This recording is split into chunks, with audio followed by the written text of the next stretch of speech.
Hey everyone, welcome back. Today, we're diving into a topic that's super relevant for many of you: how to send money from Canada to Lebanon in 2025. Whether you're supporting family, paying for services, or handling investments, I'll walk you through the easiest and most secure ways to do this.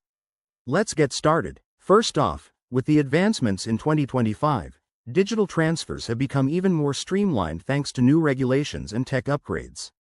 The most common methods include bank transfers, international money transfer services like Wise or Remitly, and apps such as Western Union or PayPal.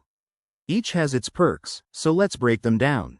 If you're going the bank route, start by visiting your Canadian bank's website or app. You'll need to set up an international wire transfer, provide the recipient's details in Lebanon, and confirm the amount. This method is reliable but can be slower, up to 3 to 5 business days, and fees might range from $20 to $50 CAD, plus exchange rate margins. For faster options, I recommend using services like Wise. It's user-friendly. Sign up online, link your Canadian bank account, enter the Lebanese recipient's info, and choose your transfer method. Wise often offers the best exchange rates and lower fees, sometimes under $10, with transfers arriving in minutes. Remitly is another great choice for its speed and security features.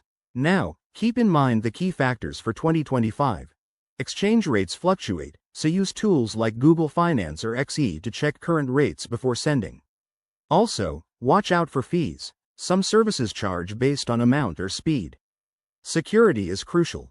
Always use two-factor authentication and verify recipients to avoid scams.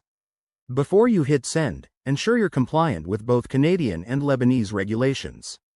In 2025, there might be updated limits or requirements, so double-check with your provider. Overall, sending money has never been easier, but staying informed saves you time and money. Thanks for watching. If you found this helpful, give it a thumbs up, subscribe for more tips, and drop your questions in the comments. See you next time.